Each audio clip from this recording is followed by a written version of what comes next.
disent que la France est irréformable sont un peu paresseux dans le regard qu'ils portent sur les évolutions de la société française. Peut-être que le cliché perdure surtout chez ceux qui ne voient pas assez comment les gens ont bougé, comment ils vivent aujourd'hui différemment, que leur accès est différent à l'information, leur manière de contribuer est différente, leurs pratiques sociales sont différentes, et même dans certains cas, leurs qualités à s'auto-réformer sont différentes.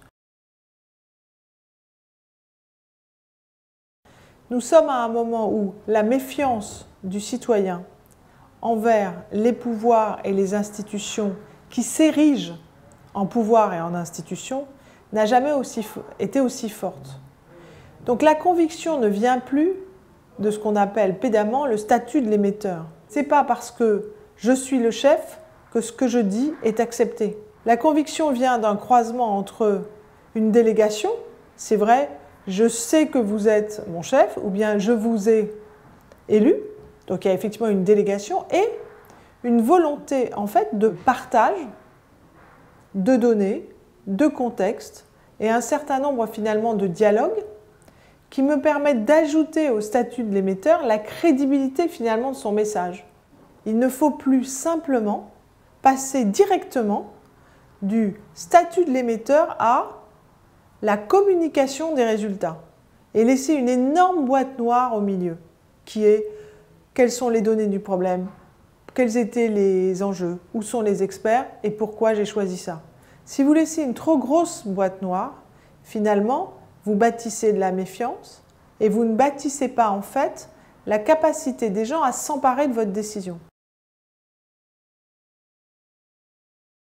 La communication, justement, peut aider à réduire le temps de compréhension des enjeux et la communication peut aider à bâtir une situation, un contexte où la réforme est vécue comme plus rapidement importante ou plus facile finalement à accepter.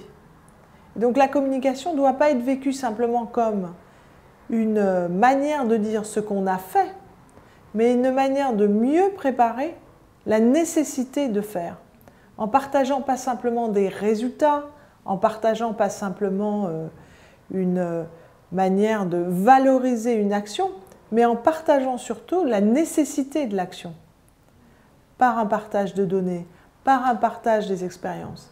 Et ça, on ne le fait pas encore assez en France dans la communication gouvernementale. Aujourd'hui, nous avons une chance extrême, nous avons les outils pour faire ça.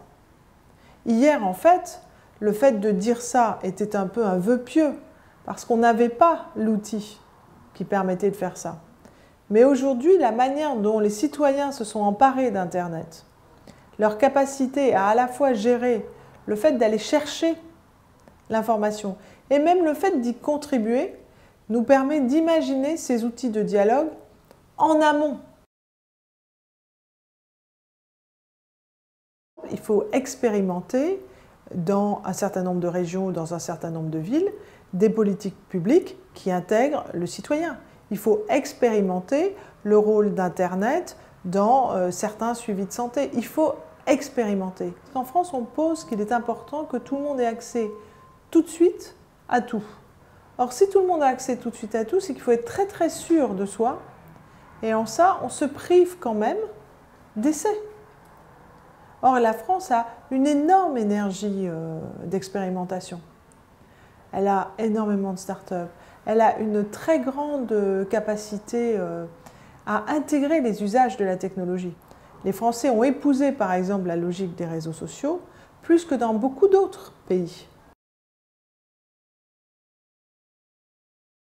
Je pense personnellement, et ce n'est qu'une réponse tout à fait émotionnelle, pour aussi travailler avec beaucoup de non-français, que ce qui freine en France, c'est la peur de rater. Et la peur de ne pas faire parfaitement tout de suite tout ce qu'il faut faire parfaitement tout de suite pour tout le monde. Or, je ne suis pas sûre que ce soit possible.